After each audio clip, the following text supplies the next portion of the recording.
What's up, everyone? Michael here with the news of the week. Today we're going to be going over the news and such from April 1st to April 10th. I would cover today's news, but I'm recording at 3 a.m. and nobody's released any news articles, so we'll cover that next week. That's kind of how this goes. We're not time travelers. Quick editor note, it's April 4th to April 10th, because I forgot how weeks work.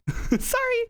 Anyways, we haven't been able to go over the news and such for quite some time now. It's been like a year and a half or something like that. So apologies if I'm a little bit all over the place or a little bit scattered or things are a bit different than they were, which when we were doing it, it was pretty experimental. Anyways, we never knew if it was going to stay or not. But hey, I thought I'd be able to revive it, try to get back into the habit of recording every week and stuff. So this is a good opportunity to end up doing that. So yeah, if you've never seen this, we do end up covering a bunch of news articles over the week. Most of them are posted over in the broken chat box. You can end up checking that out. That is our gaming Discord, link in the description, as well as a link to all of the articles that are related to all the news we will be talking about today. So if you want more info on anything that we cover here, or you want to actually get some specifics going down, then go ahead and check those out, because of course this is supposed to be short form. We're just going to be going over all these news articles fairly quickly, and we have some main topics that we'll end up going over a little bit more in depth, and then we have some stuff that we'll basically just read the title of. So there you go. That's how this works. I don't know why I'm explaining it, because you'll find out when watching the video. But anyways, first off, let's go ahead and talk about free games of the week. I found one free game that is currently still available called 3 out of 10 Season 2 over on the Epic Game Store. So you can end up picking up that one for free. I don't know much about this one. I just know that it's supposed to be like a visual novel slash adventure game with a bunch of mini games sort of thing. And I guess that's kind of all I know about it. I know that the previous game in the series, which I think was 2 out of 10 Season 1, was available for free on the Epic Game Store a couple months ago. So if you ended up picking that up and enjoyed the game, now's your chance to get the sequel. But hey, it's free. You may as well grab it. You just got to click on a button once you log into Epic, and it's on your account forever. So it's worth picking up if you want to. It seems interesting, but it's definitely not my style of game. Adventure games have kind of drawn down on me. I think I just have too many horror stories from way back in the day. Anyways, talking about Epic, our first news story that we're going to cover today is Epic loses over $300 million on Epic Game Store exclusives. It's fine with that.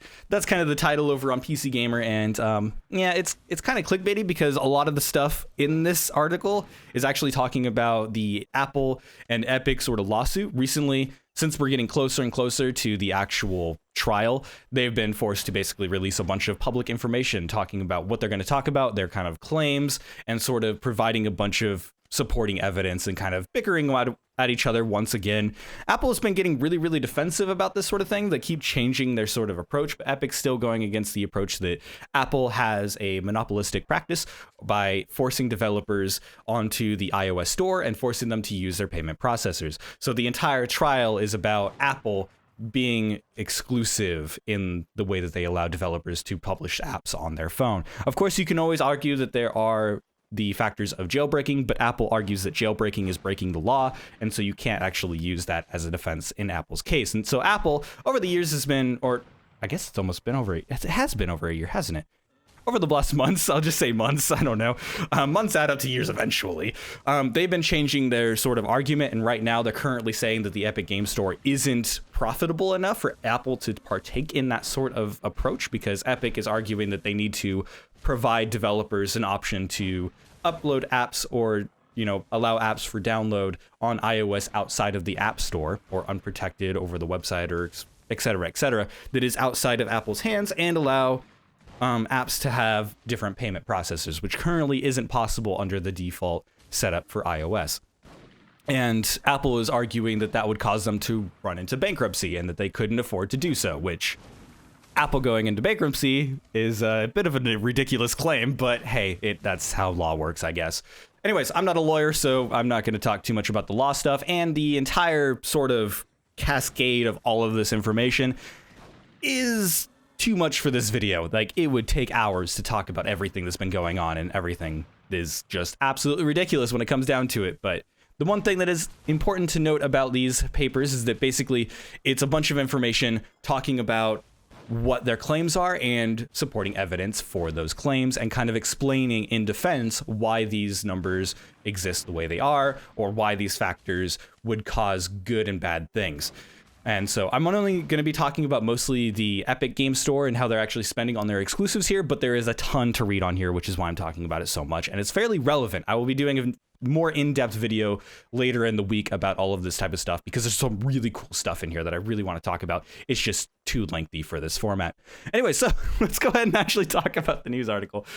So apparently, Epic is spending around $444 million on Epic Game Store exclusive deals in 2020 alone. So that only covers like last year and not this year so far, which they've made a ton of deals for this year. The filing for this type of stuff was actually another trial, like a short trial, that happened a couple months ago to where Apple wanted Epic to release financial reports saying it was relevant to the case, yada, yada. And they got a partial acceptance from a judge, which meant that Epic was forced to release a bunch of financial information. Now, that is a scary concept in general, but this has allowed us to actually get a view into what it is costing Epic Games to actually release these exclusive deals. And so apparently it's costing them $444 million. And they're only making a portion of that back, resulting in some math, which leads to about $330 million in unrecuperated costs at this point for the 2020 releases. And that's pretty heavy. According to this article, Epic put down $10.45 million for Control to be Epic Games exclusive on PC, which it's technically also available on the Microsoft Store because of the Game Pass and stuff. So it's not necessarily exclusive, but you get the idea. It's mostly about keeping the game off of big platforms such as Steam, which is their main competitor at the point. Now, this sounds bad. It sounds like Apple actually has an argument, at least at face value, but Epic kind of points out that they're front loading their advertising and their marketing and saying that they're spending a lot of this money to try and get users in a much more accelerated rate, and that they're okay with spending this money up front because in the future, in the long term, which most companies never think long term. So this is kind of a little bit of a shocking revelation here because I don't think Apple would actually understand how this works because Apple never thinks ahead. But they're essentially saying, like, we're getting all the users and we're getting these free games out there. We're doing these exclusivity deals so that we have the users so that in the future we can establish ourselves as a main storefront that is pretty big and relevant, which is kind of interesting. And so, yeah, so basically, if you've ever looked at the Epic Game Store and been like, how can they afford to, release all these games for free and have all these exclusivity deals? The answer is Fortnite. Because Fortnite makes a ton of money. Apparently, Fortnite makes over $800 million every year, which is quite a lot. I think it makes billions, in fact, but they actually released in here that they spent $800 million on that towards the Epic Game Store, or was it $600 million? I can't remember, and I don't want to read the article or the papers to actually figure it out. Either way, a large sum of money from Fortnite is going into the storefront. So that's how they've been affording it, and that's probably their plan for the nearest future. And I think that Epic knows that Fortnite isn't going to last forever, so they're spending the money now rather than not having it later. So that's probably a good thing. But anyways, that's all relevant for that. We will be covering that in a future video, talking more about the Apple and Epic sort of controversy thing going on for their trial. And some people want to end up having a fence to stand on here. And if I am to quickly comment on that, because I know a lot of people are going to be like, Apple should win or Epic should win. Note that if Apple wins, nobody wins, as in that would hurt consumers and developers a lot. Whereas if Epic wins the case, we all kind of benefit except for Apple. So that's something to kind of think about that I'll cover in that future video. Anyways, I should have had that as a main topic. That would have been smart. But anyways, on to the next thing. The Epic... hold on. The Xbox game streaming app is now available on Windows via a sneaky download. They've been talking about releasing the gaming streaming app on Windows for quite some time. If you don't know what that is, basically the Game Pass Gold has a sort of game streaming platform on it, which is basically where it's cloud gaming. It streams the game to your PC, so you don't actually have to render it on your own hardware. And it's useful for things like laptops when you're on the go and you're out, like where there's Wi-Fi or something like that, and you can play it. Latency is really bad on any of these streaming platforms, depending on your network's ability. But for people who actually have like stable internet and it works really well, apparently the game streaming stuff is actually pretty dang good. And people have been wanting to use it on PC for quite some time now. And apparently now you can do some workarounds to try and actually download it available. If you want to know how, do check out the article in the description. But it's fairly interesting that they have the app available on PC finally, and people are able to actually try it out. And apparently it works pretty good. It's slightly buggy. It's not a finished release. It's not like ready to go. That's why you have to go through a sneaky little sort of side way to actually download it as a test app. So it's a bit janky here and there. So I don't necessarily recommend trying it, but if you have Game Pass Gold already, and I think it's Game Pass Gold, sorry, I'm not entirely familiar with their subscription plans, but if you do actually already have the streaming available, you may as well give it a shot if you want to. You know, just give it a try and see how well it works and stuff. And you can also test out your internet. You can test out how it goes on your computer. They are going to be officially releasing it in the future. I just don't know a current release date. Probably mentions it in the article if it does. So yeah, it'll be out soon, but if you want to end up trying it a little bit early, go ahead and give it a shot. The Muslim advocacy group calls on Valve to drop 6 days in Fallujah, I think it's Fallujah, from Steam, which this is something that happens quite often. It's kind of ridiculous how often like advocacy groups are like, hey, you should remove this piece of art from this thing because we don't like it, which this one actually has some claims that are actually kind of relevant. I think that them targeting Valve specifically is kind of ridiculous, but that is just kind of how it goes. They're able to contact Valve. It was a public statement, therefore we know about it, but they could end up talking to other places that are distributing the game as well. Anyways, if you don't know anything about 6 Days in Fallujah, it was actually a game that was originally dropped from Konami. Konami was publishing it, and they actually dropped it because they thought it was too divisive and too controversial, which is kind of interesting. I know that a lot of publishers like to say that they're not political and stuff, so anything with any sort of political intrigue has just been kind of flown under the radar as in like, oh, it's not political, we just, you know, talk about the NRA and how they support guns and shooting civilians.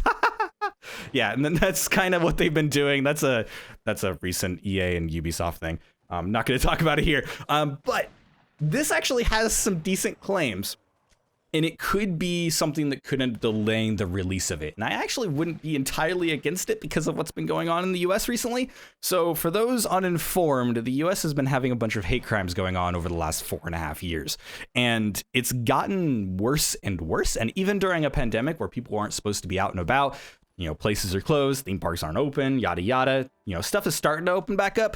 But we've been getting mass shootings towards minority groups. We've been having a bunch of hate online. We've been having discrimination within government buildings, leading to a bunch of lawsuits. And we have companies that are doing some rather shady stuff to minority groups in general. And so 6 Days in Fallujah is a game about talking about one of the insurrections over in Iraq, and they're calling it basically an Arab murder simulator. That is the claim that the Council on American Islamic Relations is describing the game. So it's a tough topic because we don't actually know much about 6 Days in Fallujah. It says that it's supposed to be talking about, you know, what the soldiers went through and how it went through, like how it went down and how they felt and yada yada, and it's supposed to be covering a lot of the political stuff about it. However, there is the possibility that people could perceive it as like anti-Arab, as in like, oh, we should be shooting them down and like, you know, promoting American terror on other countries, which isn't good. Now, we don't know whether or not that's actually the case in the game. The developers have actually talked about it being more in line with like talking about the goods and the bads, not just like the idea of like, you know, nationalism. So it's difficult. And this sort of thing, I don't think that any sort of piece of media should be completely removed or completely deleted just for the sake of controversy and politics. I think that there is a place for things like that. And if that is something that could end up being fun, especially in video games, you know, video games can be fun. They don't have to be super serious. In fact, they're mostly not. Most games are centered around the idea of being fun, but you can also teach a lot of interesting stories or tell a lot of interesting stories through the medium of video games because you have the user who is interacting with the video game itself to actually do whatever the game is asking them to do. And that can add so many layers to what the game can tell. So if 6 Days in Fallujah is actually talking about like the horrors of the war, like not just as like a nationalist point, but also from the points of like the Arab population, then that could actually be really interesting and actually could help them in that sense. It could actually, you know, create sympathy. However, Americans are kind of record-breakingly stupid, and so anything can be turned into a political movement against minorities over here. It's rather ridiculous on the type of stuff we have going on, especially right now.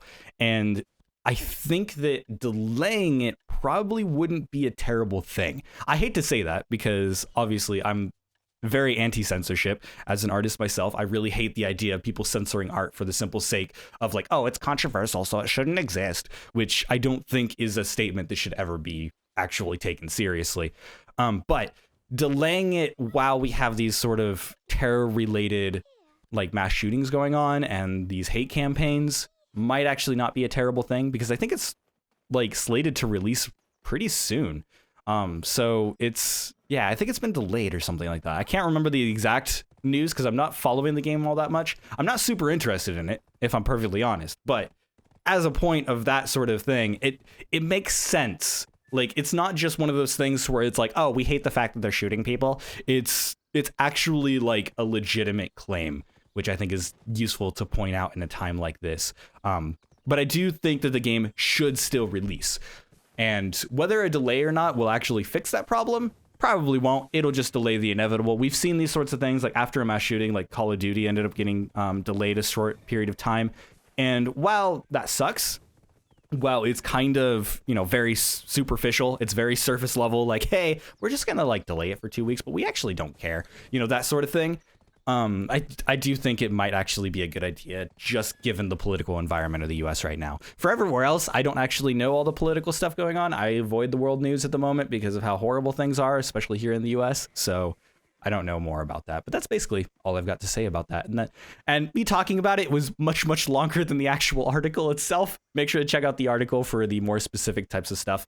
Yeah, it's supposed to be a thoughtful game, but we don't actually know what that means because the game industry uses vague terms all the time. So we'll see how it goes, because the fear is that it'll just end up being a Call of Duty thing that just sort of, you know, talks about the US being the good guys and shooting a bunch of Arabs and then painting them as the bad guys, which happens in games a lot. So it's not exactly uncommon. I think the gamers would just kind of accept it as a thing, but given the political environment and the fact that it's supposed to cover something that was a controversial moment in the Iraqi war, isn't flavorful. We'll just put it that way. It's not fiction. It's supposed to be based on real events. Painting those differently can affect people's opinions on it. So yeah, that was a lot longer of a discussion than I thought. Anyways, talking about more minority hate, Overwatch Pro opens up about enduring racist abuse over in the US. Being Asian here is terrifying is the quote that we were given.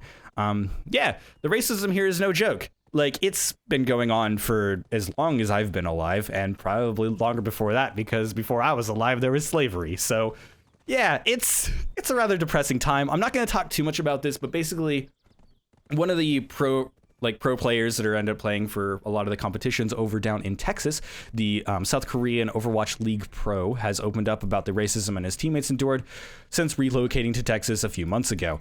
So I guess they're part of Dallas Fuel main tank Fearless. I'm going to butcher his name, but I'm going to try my best. EU Seok, I think? I could be completely wrong on that pronunciation, and I apologize. Anyways, yeah, so he ended up talking about it on stream, I believe, and obviously it wasn't in English. He's Korean, so I think it was in Korean. But yeah, so basically somebody ended up translating it for the Americans to actually see. A link in the description for that as well. And he talks more about how COVID's been going on, and he talks about how he's just been basically receiving a lot of racism, like just a lot of hate speech and a lot of people walking up to them, like just removing their mask and trying to spit in their face. Like, it's horrible, especially in a place like Texas, which is known for being a very discriminatory place. So yeah, I'm not going to talk too much about it because it's horrible. But if you do want to end up knowing about it, it is important that we support our minorities, especially people who are coming over for things like tournaments and things. I think that the culture in the US needs to change for the better. I think we need to stop hating everyone just for the simple sake of them being from somewhere else. I think that the sort of political environment that we've created for ourselves, not just in politics, but also in gaming, has been really, really toxic. There's a lot of racism that we end up seeing on platforms like Twitch, which we'll end up talking about a little bit later as one of our main articles. And it's destructive to everyone and everything that we have. It not only makes it toxic for the minorities, but it also makes it toxic for us locals and us people that aren't considered minorities. It makes a very toxic environment to where people aren't able to be accepted. Even if they fit within lines, they still feel as if they have to hate these other people, and that removes you from those communities. And it's horrible. Like, these guys came over here in, you know, pride. They came over like, hey, we get to represent South Korea. We get to represent our, like, gaming things. And we actually get to, like, do some cool stuff and, like, be in front of crowds and make people riled up and excited. And then they get here and they just have people spitting in their face, which is horrible. Could you imagine, just like, if you're an American, could you imagine going over to South Korea and then just having people spit in your face just for being American? Like, that's horrible. That is absolutely horrible. And it's not even just people coming over from other countries. It's people who have lived here for their entire lives, who have been here for generations. And it's abysmal. And I'm glad that it's actually getting a lot more publicity. And I think it's a really important discussion to have about how we can sort of try to mitigate these effects of racism. I don't think that in our current political environment, we're going to be able to remove it all over. But as a gaming community, we need to push harder and make it more accepting. I know that a lot of corners of gaming don't care where you're from. It doesn't care what gender you are, what color your skin is, or even what you like to eat for breakfast. We don't care. We just want to have fun and play some video games. And that's what a lot of gaming communities are, but it's becoming increasingly more common for hate groups to kind of pop up inside of our culture and kind of start tearing it down from the inside. And it's really, really unfortunate. And it kind of breaks my heart to hear about these experiences of these pro players coming over in excitement. Like, they're excited to be here and they get here and then people are just coughing in their face when removing their mask during a massive pandemic that's killed over 500,000 people. It's horrible. They are effectively trying to murder minorities, and it is actually not even figuratively, not even trying. There are mass shootings going on, which is horrible. Man, this is a depressing week. I am so sorry. And it's not going to get better. Quantic Dreams issues a statement on toxic workplace court case. So over in Paris, they actually had a win. So they actually had a court case about some sexual harassment and some discrimination stuff that was going on over in Quantic Dreams, which is a development studio headed by David Cage, I believe his name is. Yeah, he's kind of a hack. Anyways, so apparently they ended up winning that, but I think that the important thing to note here is that legality and morality are not the same thing. And so while they won a legal case, there's still a lot of morally questioned stuff. We know that they released images and montages of, like, David Cage putting his coworkers' faces on pornographic material. Like, that seems kind of gross. It's not illegal, but it's kind of gross. And so they've been doing stuff like that, and I'm not going to go too much into it, but just because they won the legal case, they're kind of making a big deal about it, or trying to. I haven't heard anybody talking about it. It just happened yesterday, so maybe it just hasn't reached everyone yet, but they're like kind of making a big deal about it. It's like, all the statements towards us were false because we won this court case, and it's a slippery slope when it comes down to that. It's like, okay, cool, you won the court case. That means that you're not legally liable, but it doesn't mean that you guys didn't do some really gross stuff. It doesn't mean that you guys weren't sexist or you weren't making really, really terrible comments about people, because we have evidence that was happening. It just turns out that wasn't illegal in France. So that's kind of how that goes. I believe it's France. I could be wrong about that.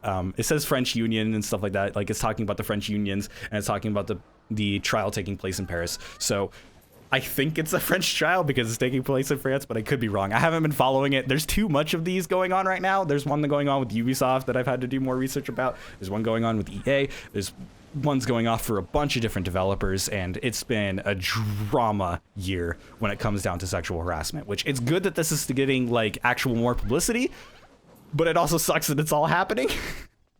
It's kind of funny, though, that David Cage is like, nah, nothing bad. Nothing bad. Nah, we just put our coworkers on some really naughty faces. That's all. Yeah, that's morality and legality are not the same thing, which I think is probably the best comment. And related to that, it is partially funny, in my opinion. It sucks that those people ended up having to deal with that harassment, but at the same time, the ridiculousness of it is kind of hilarious. All right, so now we're going to get into our main topics. For as long as we've been talking here, this is much longer of a news and such thing than I thought it was going to be. So apparently there's going to be longer than I thought they were going to. I remember these only being like 15 minutes, but I looked back at the archive and that is not true. So yeah, anyways, Twitch may now ban you for serious offenses that take place off the platform. So this is actually a standard practice now on a lot of social media / funding sites. So Patreon was notorious for doing this. Where, like, if, like, let's say something broke like Patreon's terms of service that you did off the platform, as in it wasn't related to anything you were doing with Patreon, it wasn't released on Patreon, and it wasn't discussed on Patreon, but you'd like release some weird erotic image on Twitter like 5 years ago, they could have shut down your Patreon, which is something that has happened quite often. So anything that breaks their terms of service that you do off the platform can get you removed from the platform. And this is becoming standard practice, and I actually think it's a good move. But Twitch is now joining this as part of that, because hate groups and sort of a lot of criminal conduct is kind of circulating around Twitch now, and it's actually become quite a big issue. And this is also part of Twitch's crusade, I guess you could say. A lot of people are calling it crusade. It's not really a crusade, but they're trying to change their guidelines to make it so that Twitch is more accepting. I don't think that Twitch staff actually gives any sort of damn, but again, it's part of their whole thing to where they actually want to try and make it more of a friendly environment. They want to ban all the harassing words. They want to make sure that people that are, triggering hatred and all that and actually advocating for hatred and like harassment and stuff like that, they want to make sure to like remove those out their platform, not just as like making a better environment, but also to protect the platform as well, as we're seeing more and more places get more and more kind of criticism for allowing this stuff to continue. And I think it's actually a good idea to sort of enact a policy similar to this one.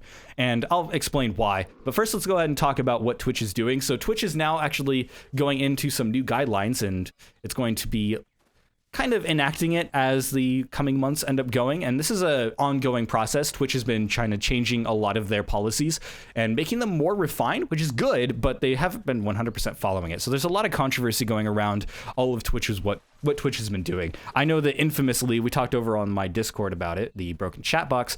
We talked about how they actually banned words like blind, for example. Like, you can't put blind in your title anymore because you can get in trouble for it. You can't put blind, like, you can't say blind playthrough as a tag anymore, like that sort of thing. Like, things that were common words that we've used in the gaming community for years and years, they were calling it ableist now, and blind players are just like, what are you talking about? So there's some stuff to where they've gone a bit too far. And so some people are saying that this is a bit too far as well. Like, if it's not related to Twitch, why does it matter? And the reality is that if somebody is like, let's say somebody builds a hate group, right? And they're targeting minorities, and they're like, hey, we're going to go, or not even minorities, it can be just anybody in general, right? Let's say they have a Discord that is just filled with hate, racism, and they're saying like, oh, we should go do these horrible things, right? If you're still allowed to be on Twitch, you can point to that Discord. Whether you directly point to it or not, like, let's say in your streams, for example, like, you could obviously say like, oh, we'll head over to our Discord, we want to do terrible things, like that sort of thing. Like, yeah, they could end up doing that, and they could ban you for that, and that makes sense because that was on the platform. But just by being on the platform and having that as a relevant sort of connection, the more and more our social media grows and the more and more personalities sort of grow, the more and more we're finding out that things are connected with one another. What I do on Twitch is also connected to what I do on YouTube, which is also connected to what I do on Discord. So if I was to say do something horrible, that would still be connected to all of those points because it's connected to me. And I'm connected to all these platforms. That probably doesn't make a lot of sense. I'm probably describing it in a really terrible way, but the basic line is, if somebody watches somebody on Twitch and they're like, oh, this guy's kind of cool, they could automatically find them on Discord. And if that Discord group has like stuff that's going on that's terrible, that could then go back into the community on Twitch and affect opinions. It could, kind of translate into it, and it also ends up acting as sort of future proofing. If you remove people that have hate stuff off of the platform, it means they don't have a chance to bring it onto the platform. So for example, there was a couple of streamers that had very, very questionable content on external sites, and they would talk about what they were like, doing towards the insurrection on the US Capitol, for example. That was a big deal, and that's probably why this is happening now. They had a bunch of people advocating for like basically hate crimes and going towards the US Capitol and charging in through the front door, which ended up killing people. So that sort of stuff was carrying over into Twitch as it was happening. And so these platforms are kind of looking into all the people that are actually doing this sort of thing and saying, we probably don't want these people on our platform anymore, because although right now, it may not affect us. In the future, it will. And it creates a toxic environment because those people will go into those Discords, or those Discords will go into the game, like on Twitch chats, and it will bring that hatred with them. So the idea is that this tactic of removing serious offensives that take place off the platform, and this also doesn't just talk about Discord. I'm just using that as an example. It also covers things like criminal conduct. So things like, let's say they robbed a place or they murdered somebody, or there's what was the other one that happened? Domestic violence, for example. They consider that another one, which probably leads to something like Dr. Disrespect, if you know anything about that case, where he was doing some very questionable things off the platform, and that got him banned permanently. And that was before this whole thing, but we kind of speculate that that's why it happened.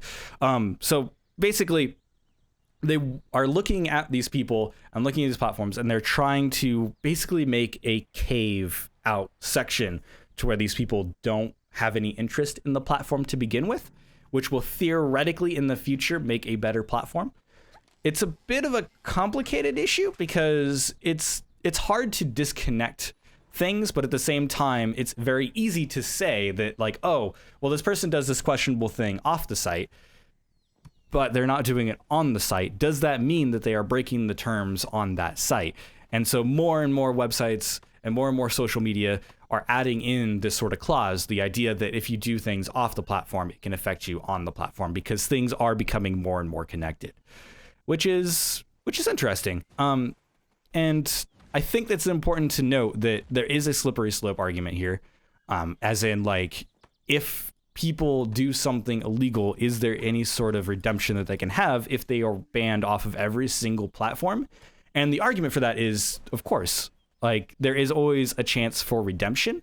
This isn't something like, it is a ban, like, it can remove you, but it's not like you can't start again. If you decided to change yourself and remove all of this sort of hateful stuff that you're interacting in, and going back into the past and sort of redacting everything that you've done when it comes down to negativity and hate and criminal offenses, then I think there is a chance that you can re-platform yourself. There are certain platforms that won't accept extremes backed. Like, let's say, for example, like, they're not going to let a certain presidential election person back onto Twitch because of what happened.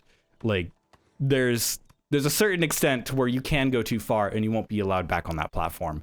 And I don't think they ever will let people like that back on the platform. However, the key point here is that I think for the average user that isn't doing things that are getting, large amounts of people killed, I think in that regard, I think people can get replatformed in the future when this ends up kind of becoming the normal, because it's gonna be a bit hard to argue for banning people for things they did years and years ago, if that makes sense. The idea of redemption is very much a popular opinion, I think. So I don't think that this will end up being a slippery slope sort of thing to where they just start banning everyone because they said something in a tweet 7 years ago. Like, they're not Disney. So I think that that'll be okay. And I think it's going to be more about future things that happen, not so much about the past. So if you're somebody who's streaming and you have like a criminal record or something, I don't think you have much to worry about as long as you're not like super vocal about it or do stupid things in the future. I think you're good. But I'm obviously not working for Twitch, so I couldn't say whether that will happen or not. But that is basically the only argument that I've seen that's really against this. The two arguments, I guess, is like, one that's already been kind of talked about is that obviously, does things off the platform affect things on the platform? And that is a definite yes. We have a lot of evidence for that. For example, the Patreon case, to where they ended up enacting this sort of thing as well, to where it's like, if you break our terms of service off Patreon, we will also remove your Patreon. Like, they already proved that like people were using Patreon as a way to fund them, and people were funding them on Patreon because of these things they did off of Patreon. You couldn't just kind of wing around it. It's like, oh yeah, I also do this questionable stuff on the side, like over there, but it's not related to Patreon, but you could still help me out on Patreon, like that sort of thing. Yeah, they wanted to get rid of that. And that sort of thing happens on Twitch as well. Like, they'll watch people on Twitch because they're part of those hate communities, and it creates a toxic environment. And so we've already proven that that is definitely a thing. And so it's important that they remove people like that. And then on the further note of the other point, the idea of it affecting the past, I think that, or being, what is that, retroactive, I guess, is the word for it. I think that Twitch is going to have to be really, really careful with that, because that is something that we've talked about for every single platform that enacts something like this. Again, like Patreon, the idea that if they did something in the past, it could affect them in the future. And there's sort of like a range for every single one. Like Twitch will probably look over like the last year, probably like a year or two, to kind of, you know, get out some of the more serious offensives, especially considering the whole Capitol riots thing. So they'll probably end up doing that in about a year, but I don't think it's going to go so back far that, like, you know, 6 or 7 years ago, you made some stupid comment somewhere and it's going to be like, oh no. And this is mostly talking about serious stuff like criminal conduct and extremisms. So it's not going to be like your average, you know, some guy that says some really questionable words occasionally. It's going to be like people that are actually organizing, you know, hate crimes and criminal conduct. So yeah, that's kind of how that goes. Obviously, the article has more specific types of stuff about this. It's actually a short article. I just wanted to end up talking about this topic quite a bit more and kind of talk about why it's going on and how it's kind of relevant. Another thing that's actually kind of big right now is loot boxes are too similar to problem gambling to avoid regulation, report says. So there was actually another study that was actually talking about the sort of like tactics that they use, as in all of them use the tactics and such, but it actually talks about more like why people buy the boxes and how they're manipulated into buying those boxes. 1 second. All right, sorry about that pause there. I had to go get some water because my throat was dying. Anyways, talking about loot boxes. So there was a study that was recently talking about why people buy these loot boxes, and I found this really, really interesting, and there's a lot to go into about this, but effectively, what they were end up kind of having as their results, they ended up having like a couple hundred British gamers talking about like answering these certain questions and like, hey, why do you buy boxes? Like, what do you feel when you get them? And like, how many do you get? And that sort of thing. And a lot of that ended up coming into some interesting conclusions. The idea is that when people buy these loot boxes, they're actually less focused on getting what they want and more focused on the sort of social pressures to actually get them, which is really, really interesting and is kind of unique from gambling, because in gambling, you're more focused on the reward. And so the excitement is the opportunity to receive that big payout, that big loot thing, yada, yada, which that is apparent in loot boxes as well. But there is an additional pressure of being socially sort of pressured into it. So it's the idea of like, I want to get this cosmetic, not just to get the cosmetic to look at it, but to show it off to your friends, to be like, hey, I got this thing, or to tell a story. It's like, oh yeah, I rolled 5 boxes and got nothing, brah. Like that sort of thing. And that's really interesting take. And I don't think a lot of studies and like discussion around loot boxes has really kind of talked about those social pressures. That's what makes these loot boxes kind of dangerous to a casual player, to like the casual person. Like, let's say for me, for example, I love cosmetics in games, and I think it's really, really unfortunate that they've sort of gone the route of like cosmetics are just paid now. Like there's no way to unlock them. There's no like finding them or whatever. You know, in crafting games, it's like, oh, you can craft these outfits, but if you want them to look pretty, you gotta pay for them. Woo, that sort of thing. Like, I think that's kind of unfortunate, because I remember the olden days to where we'd get cosmetics like as unlockables or secret findables and things like that, and then you show off your friend and be like, oh yeah, check out this sweet helmet, and they'd be like, oh my god, how'd you find that helmet? It's like, I found every skull in Halo 3, like, you know, that sort of thing. And I kind of miss that. I really miss those ideas, and those social pressures that were kind of like the idea of like, oh, I gotta go do the secret thing, has transitioned into loot boxes. And that's not necessarily relevant to what the article is actually stating, or the study is actually stating. The study actually goes more deep into that and talking about the motivations, as in there's no single motivation. Like, it's not the same as gambling in the fact that you're not looking for the payout. The motivations are going to be different depending on the person. And this can affect how easily they can get kind of drawn into it. So it is a portion of it, but the motive actually isn't why they do the boxes. So that was an interesting take on that, as in like everyone has a different reason for rolling boxes, but it doesn't change how addictive it is. As in, people are still able to actually go in and just buy a bunch of boxes for not only the social pressures, but also the addictive gambling portion of it. And it can actually have a lot of relations towards problem gambling, such as example, when somebody doesn't get something that they want, they are more likely to keep going. And so there's a few interesting notes here. I'm trying to find the data as I'm talking, which is very difficult to do. There was a number here.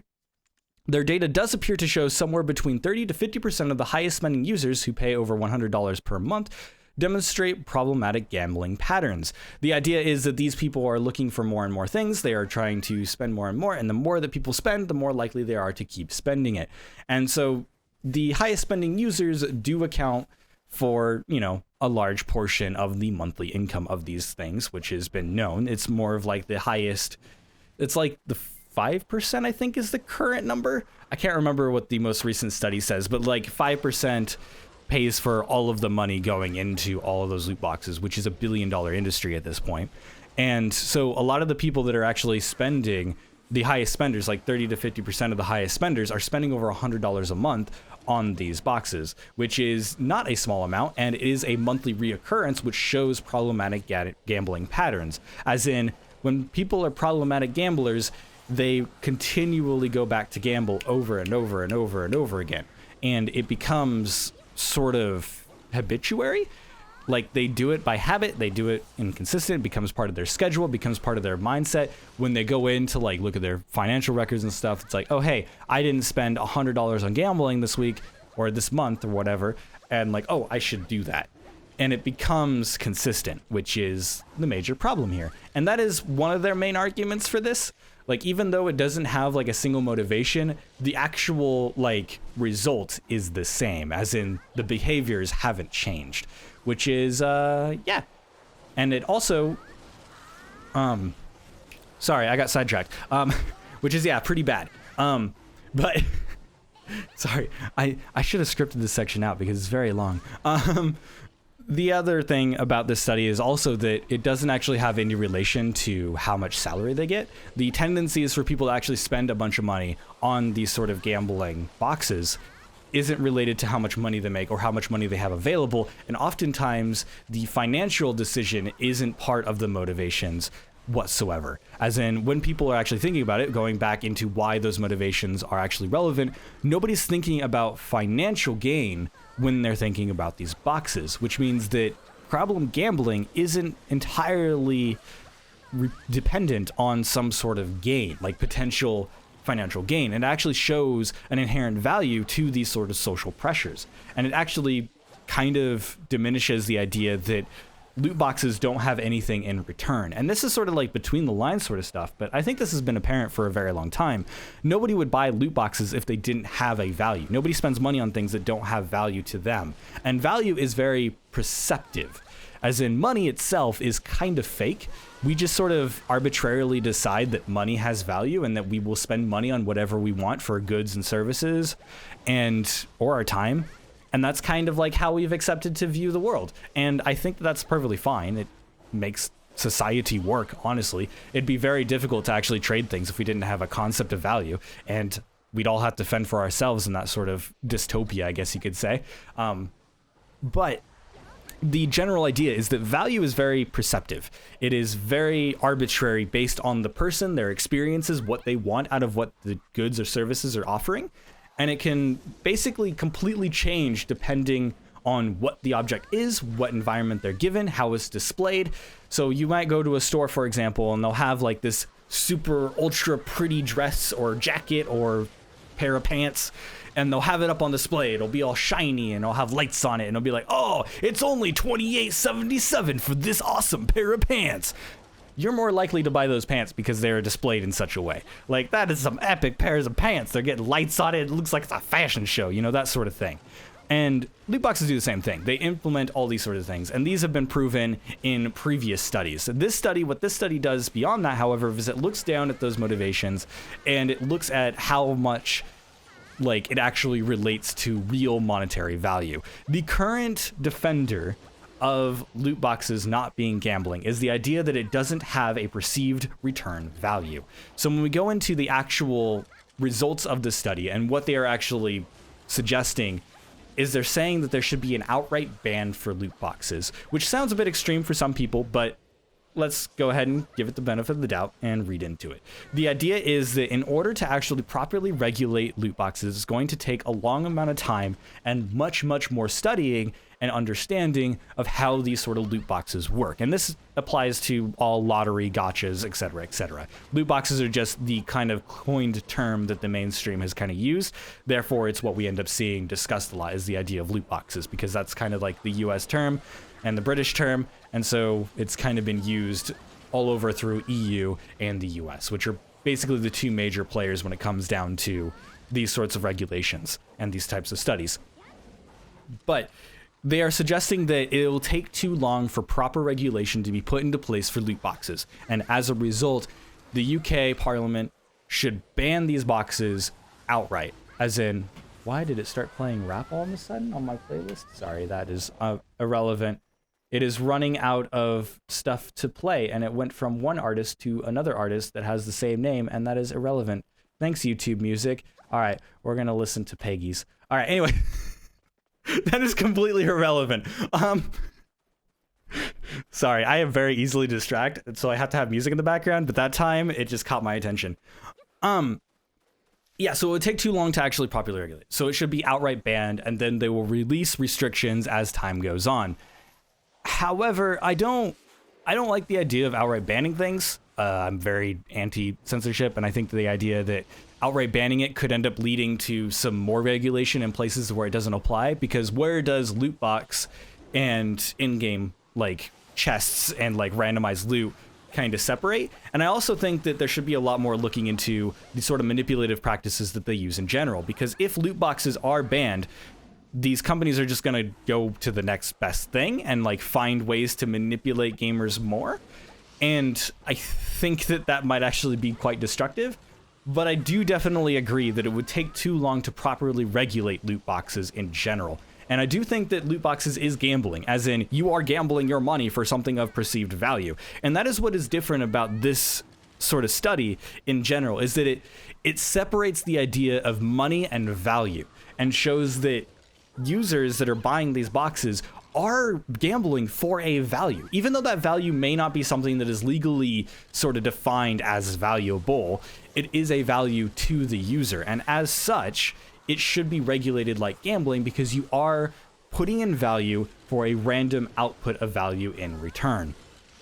Now, things like, let's say, for example, things that are a box but give you something guaranteed are probably most likely going to avoid things like this sort of regulation, this sort of ban, because they would have a like kind of set value that they are outputting to you. So I could definitely see developers and publishers sort of go the route to where it's like, maybe the loot box is slightly tied to what you buy, but what you buy is like standardized. We've already seen sort of roundabout ways about this. Like, for example, mobile games, for example, will have like these big giant loot box sort of gotcha things. What they have to release like the exact rates for everything, but then they create arbitrary sort of numbers for that sort of case. So it'd be like, oh, well, to get a legendary, it's like a 2% chance. Instead of saying like specifically each individual item inside of that box, they like make a general sort of term, and so they kind of get around the laws and stuff. So I could see them trying to get around this sort of ban as well. So the ban may not work entirely the way that it's supposed to, depending on how they go, but it would be a nice stopgap, and it would stop things like the FIFA games from having their sort of unregulated boxes, which have been causing a lot of issues, especially over in the EU. So yeah, it's an interesting study. I recommend going and looking into it if you're actually really, really interested. The study is essentially, to summarize it, it is the idea that when people are buying these loot boxes, there is a value. There is an inherent value to those boxes, even if it's not monetary. Therefore, the defense that when you gamble, you have a return of money, and therefore that is what gambling is. This is saying that there is a return of value. There is a return of a random value for putting in a random amount of money. So when people are buying the box, they're not interested in buying the box itself. The act of opening the box isn't their motivation. The motivation is receiving the value from the box, and that's what gambling is. So that is where this sort of study is coming from. And it's suggesting that it should ban boxes or loot boxes because it is going to take too long for Parliament to go through and make proper regulation and to properly understand the route that we should take in the future regarding these sorts of things. Now, for me personally, they should probably just ban it outright. I hate to say like, oh yeah, they should ban this thing, because I think there's a lot of creative ways they could use loot boxes.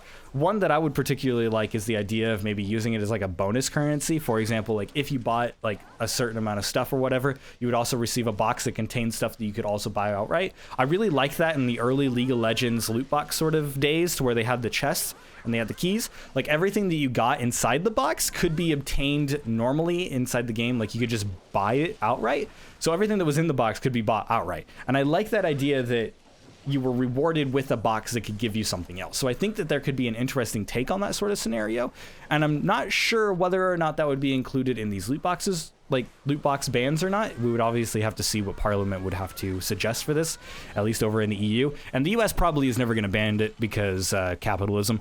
But regardless of that, I think it would be really interesting to see more regulation end up coming into place, if nothing else. Because an outright ban is probably extreme. I could see them definitely taking that route, such as Belgium, for example, and some other countries as well that I cannot remember off the top of my head, has just outright banned loot boxes. This has caused some sort of issues when it comes down to better approaches to loot boxes, such as what I just mentioned, where it's like, oh, everything is available. League of Legends has changed that, by the way. League of Legends now has exclusive skins towards the loot boxes. They did that years ago. It was a very short period of time to where it was actually fair. But I do like that idea that... Like, I like the idea of rewarding people with an additional box that could contain randomized items. I think that that's a fun way to use it, as in like, oh, I bought this outfit, for example, and I received a box, and I can open that box to get another one. And it may not be what you wanted, but you're not buying it for the loot box itself, because if you wanted something specifically, you would buy that thing specifically. And I think that's a really cool approach. This was something that was brought up during one of the GDC conversations as well. I can't remember the video. It's in the vault. Can't remember what it was called, but they were talking about different ways to use loot boxes and like rewarding players and things like that. And that's technically, it was a discussion about in-game loot drops, but I think it could be easily applied to things like loot boxes as well. So there are ways to use loot boxes effectively that could be rewarding to the player. It could be used as a good faith argument. However, it's more profitable to do things in a more malicious intent, to manipulate users into buying it and to create problem gambling tendencies. And I've watched people spend hundreds of dollars, if not thousands of dollars, on loot boxes, randomized gotchas, like Genshin Impact, for example. I know somebody who spent over $600 in the first week of that game's release trying to get a character. They didn't get it, and they were very, very upset about it. It's a problem. Like, it is a massive problem.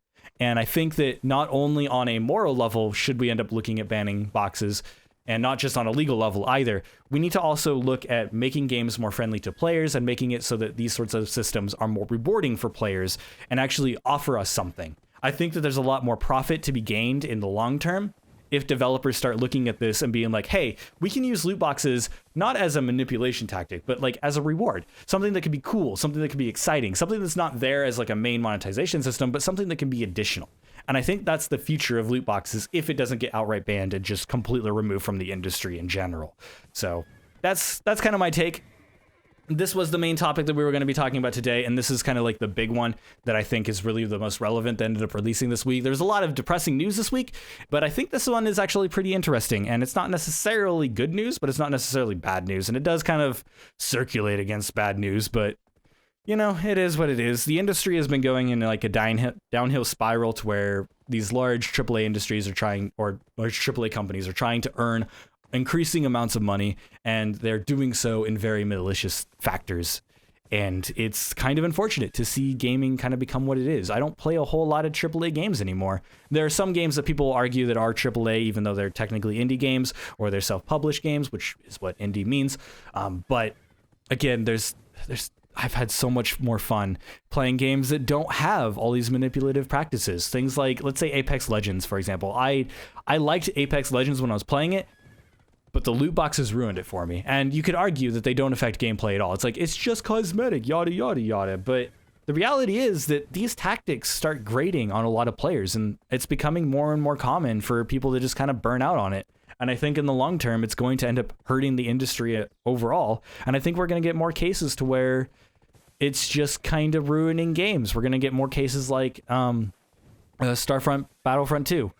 Star Wars Battlefront 2, where they did the newer release or whatever, and they ended up kind of botching over the loot box things. And I think that our expectations for these loot boxes is probably going to get worse and worse, I think. I know that it's kind of accepted right now. Everyone just accepts that it's like, oh, it's just cosmetic, so it doesn't affect the game or whatever, because they're idiots. And they don't actually know what game design like is at all, which is, this is fair, whatever.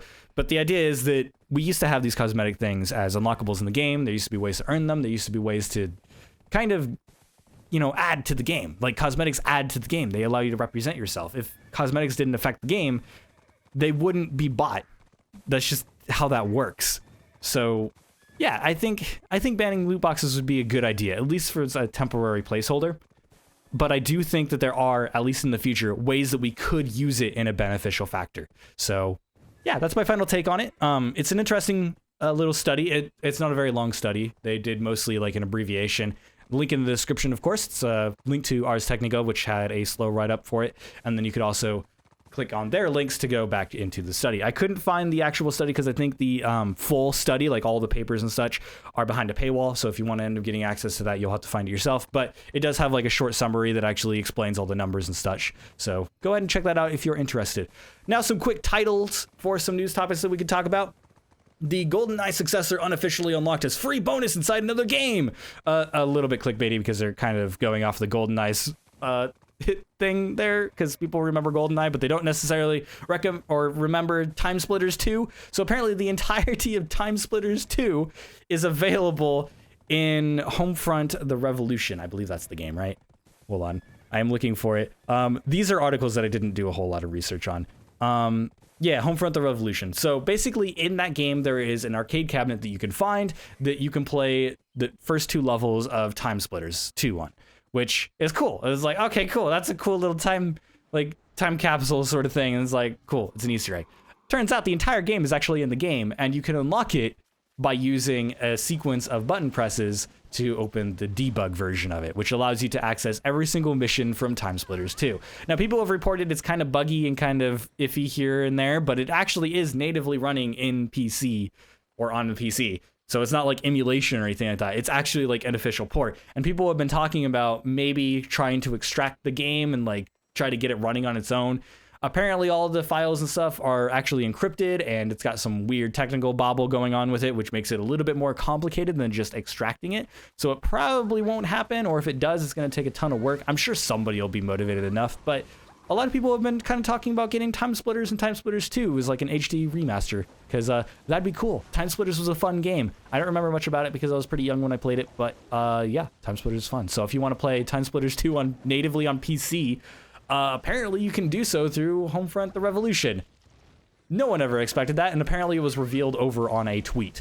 So like the tweet's like, oh yeah, this is a Easter egg that I left in there, and it turns out the entire game's there, but I forgot the code. And then somebody's like, I'm gonna find that code. And so he went through and like found the code, and everyone's like, yeah, we can play Timesplitters 2 now on PC. So cool. Yeah, anyways. Next article. Ninja Gaiden Black isn't being remastered because the code is in pieces. Apparently, the original Ninja Gaiden Black code and source isn't complete, as in the pieces are everywhere and nothing is put together, and so they basically have to rebuild the game, which isn't something they're willing to do for the remaster, so they're doing the Sigma games instead. So if you were wondering why those games weren't going to exist in the remaster, that's probably why. And then the Nier Automata and the Evil Within on Game Pass aren't actually better than the PC ports. There was a big push for, they should update the Evil Within and Nier Automata on PC and Steam because the Game Pass version released and it's a different version, yada yada. It turns out, yes, it is actually, in fact, a different version. However, they're not better versions. They are just different versions. Digital Foundry. Sorry, I was trying to remember their name for a second. Digital Foundry did a video comparing the 2 versions for both of the games, and it turns out basically a lot of the original issues are still there. There are some fixes here and there, but there's also different issues. And so they're not better versions, they're just different versions. And the problem with the Game Pass versions is that they're not really moddable. You can technically do so, but you have to like break the terms of service, and you get, stuff that has issues with Game Pass, because Game Pass, you download the game, it file checks your game every time you want to play it, and it actively checks like what's happening with the game and stuff like that. That way people don't like use it to pirate things. Sorry. Yeah, so basically you have a bunch of extra checks in place because it's a streaming platform, because you actually download the game and then run it based off of that. So yeah, that's kind of interesting. People just kind of jumped on the bandwagon of like, oh, there's a different version, so it must be better, and therefore we should just go and review bomb it on Steam, which is what happened with Nier Automata, because Nier Automata on PC is pretty abysmal without mods. I can't even run the game at 2K resolution without it crashing on the tutorial, so I have to use the mod to get it to run in borderless full screen, which seems to fix it for some reason. It also fixes things like frame pacing and a lot of the low quality effects and things. So like the mods make them better, but on the Game Pass version, you can't mod them necessarily. So technically the Steam version is still better because you can mod it. So that's kind of the verdict on that. The moral of the story, don't join hate trains when you know nothing about the topic, because that's just the way to get yourself in trouble. Next topic, an unopened Super Mario Bros. Sells for $660,000, smashing the world record. So the previous world record, which I believe it mentions in here, was like $200 and something thousand, I believe. I'm not finding it through a quick skim, so I'm not going to worry about it.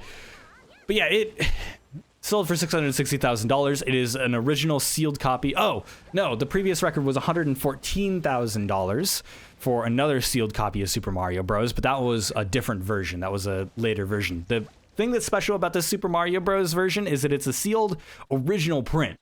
It is within the first, like, 100 or so that was ended up releasing. I think there's a more specific number in here somewhere. It's like number 3 or something like that. Like, it doesn't have the labeling that later copies had. So Super Mario Bros. Wasn't actually a hit success from the very beginning. It took some time to ramp up. And so the original copies are worth a ton of money to collectors because they only printed that style of box for a very limited number, like a few hundred versions maybe. And so one of these was completely sealed, and I guess some guy was going to give it out as a Christmas gift or something along those lines, and just forgot it was in a drawer. And then so he went to his office and was like, oh yeah, this is in my drawer. And then he looked up the value of it, and it turns out it was worth a lot of money. So yeah, $660,000 for him because he probably ruined some kid's Christmas because he didn't give him Super Mario Bros. Because I'm sure that kid would have loved to have Super Mario Bros. Back in the day. So I apologize to that kid. That must suck. Or an adult. I don't know. He didn't say adult or kid. I just assumed it was a kid because back then it was perceived that kids played video games. Anyways, yeah, so that's interesting. $660,000. I feel like that's a lot. I hope for the person who bought it, that's not a lot.